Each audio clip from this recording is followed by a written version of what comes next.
Hi everybody, my name is Jessica Andrews and I am a member of Springfield Cares. I am also in long-term recovery. I hope everyone had a great holiday weekend. We are excited to be with you here today for another edition of Springfield Cares going community about exactly what Springfield Cares is. So before we get started, just a reminder that if anyone is ever in need of treatment, we have a hotline that you can call at any time and we can walk you through 931-3498. So today we want to talk with Chief Joe Daly and ask him some questions that we hear all the time when we have our town. So we thought it would be a great idea to have him here with us today. We also have Bob Lamb with us today, who's going to ask Chief Joe Daly some questions as well. So, how does the police department know about Springfield Cares, and do they interact with Springfield Cares at all? What does that look like? Just react with Springfield Cares on a daily basis. All my officers have cards from Springfield Cares, and we get somebody who is a victim of addiction, urge them to reach out to Springfield Cares to get the help that they need. Great, and are you seeing people use those? Yes, we've been using the system. That's great. So, Joe, what are we seeing in Springfield as far as drug activity? Do we see it in this town or not really?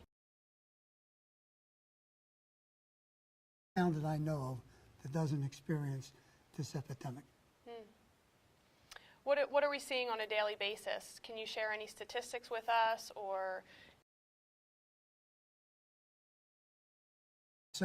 We're just a small community, 26,000 people, 6 square miles, and we're averaging 7, 8 Narcan recovery. That's a huge number to me. And and we're just a micro part of the entire country. So as far as the crimes that you're seeing,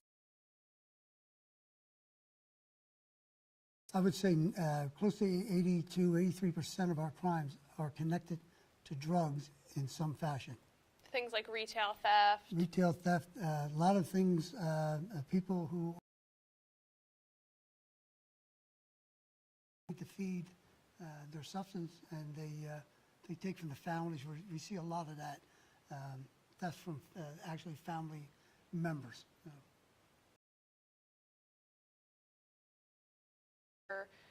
Drug issue right now? Is it prescription drugs? Is it something else?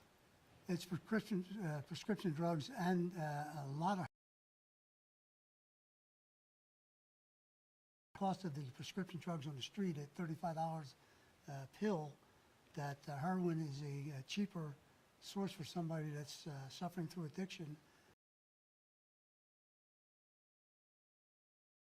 Opioids that they got hooked on. So. Right. So heroin's here in Springfield. Oh, heroin's here. It is here, yes. Okay. All right. So, with Springfield Cares, community days and different things like that, and sometimes we feel like maybe there's people in this town who think that drugs aren't here and this isn't happening in our town. So what would you say about that, Joe? What we're talking about is in America, any town in America, not just Springfield. I'm here to tell you, I've been a policeman for 50 years. This is everywhere.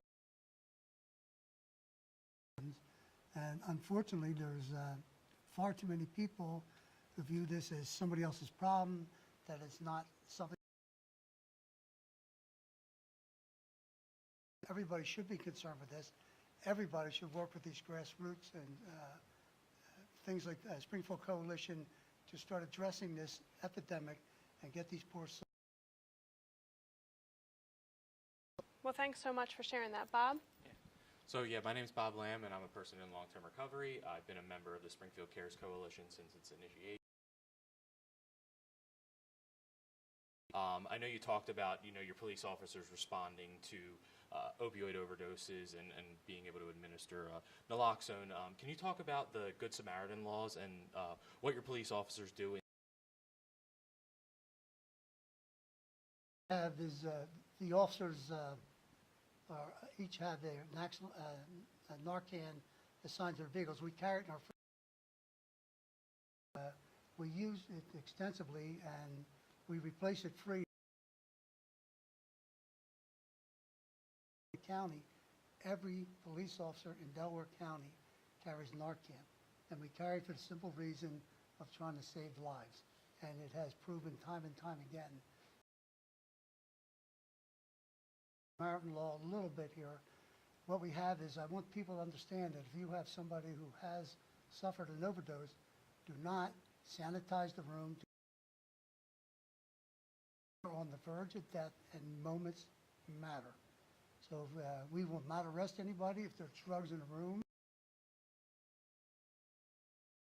but nobody will be arrested. That's the Good Samaritan Act. That if you let us know, the goal being off the table.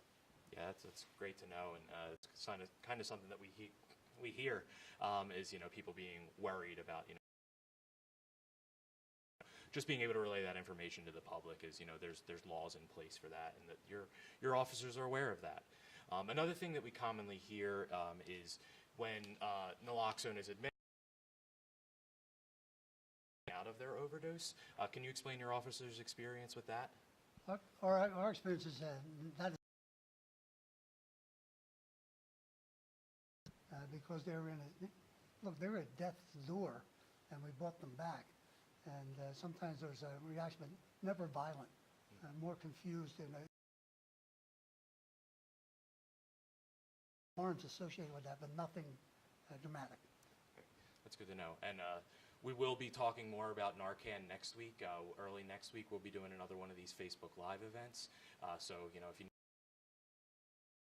and what it looks like, we'll be talking about that more next week. So, thanks. Great, Bob. Thanks so much. Please let us know. You can message us on our Facebook page, our Instagram page, and we would love to bring you more information on. Thanks to Chief Joe Daly for his service and for working so closely with Springfield Cares. It really means a lot that we have the police department on our side working with us through this epidemic that we have. So thanks for being with us. And any questions you can put underneath this post, and we will be sure to get issues, and you need to get somebody into treatment. Please use our number 610-931-34